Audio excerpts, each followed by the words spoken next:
13h à Lomé, même heure à Afrique Sport. Bienvenue à tous dans votre journal. Au sommaire, Ousmane Dembélé met déjà Xavi en colère suite aux élections de la FECAFOOT. Samuel Eto'o est bloqué pour des raisons de papier. Et nous irons en Angleterre pour parler des possibles remplaçants d'Ole Gunnar Solskjaer. Et voilà les grandes lignes de cette édition. Le développement, c'est dans un instant.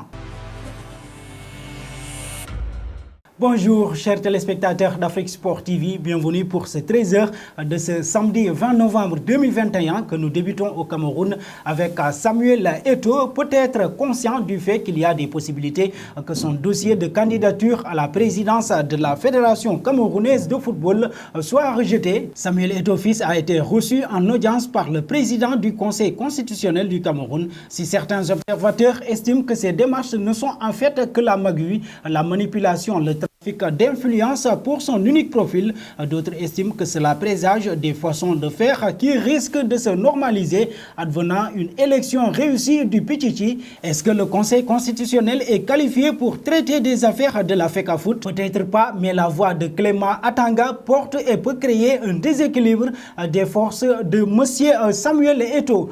Passons d'un Camerounais à un autre. Jean Onana a tapé dans l'œil des dirigeants de l'AC Milan et selon les informations de Calcio Mercato, le club est très intéressé par les performances du milieu de terrain de Cameroun. Le joueur sera suivi pendant toute la saison, puis Maldini et Massara décideront d'entamer ou non une négociation en s'appuyant sur les bonnes relations existantes avec le club français. Arrivé cet été, le milieu défensif brille dans l'entrejeu des Girondins de Bordeaux.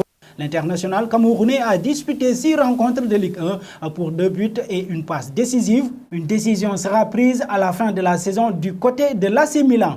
Un saut auprès de Hakim Ziyech alors que le FC Barcelone serait prêt à lancer une offensive auprès de Chelsea pour le prêt d'Hakim Ziyech cet hiver. Thomas Tuchel a tenu à calmer les ardeurs du Barça pour l'international marocain. Pour l'instant, ici à Cobham, on ne pense pas à son avenir. Je ne pense pas à un changement potentiel, à un changement ou quoi que ce soit d'autre en hiver. Je n'ai parlé à personne de cela ici à Cobham.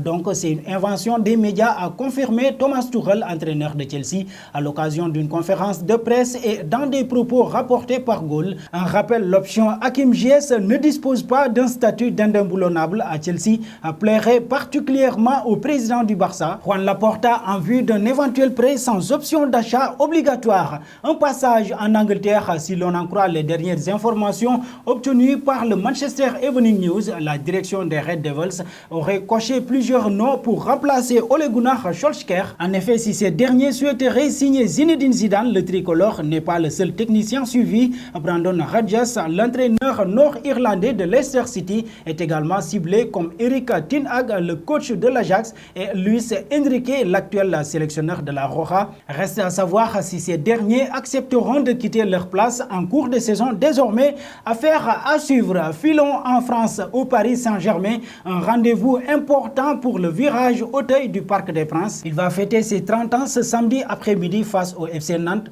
Ce ne sera toutefois pas la joie en face dans le virage Boulogne. 3 associations des supporters ont été suspendues par le PSG. Les Panam Rebels et la résidence parisienne n'auront pas accès à la tribune Bologne pendant près de 6 mois. Ils pourront toutefois aller voir les matchs ailleurs dans le stade. Pour le bloc parisien, la sanction est bien plus lourde. Il sera suspendu un an des matchs au Parc des Princes, mais également des déplacements.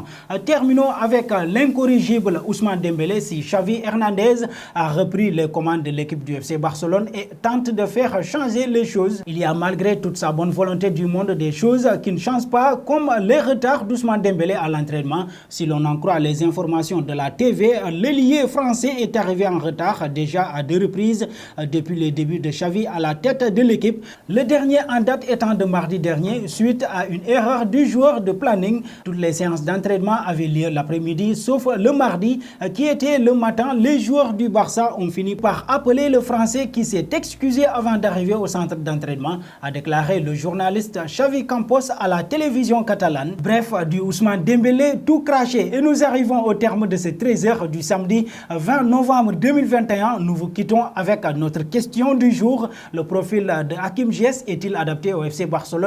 Vos réponses seront attendues en commentaire.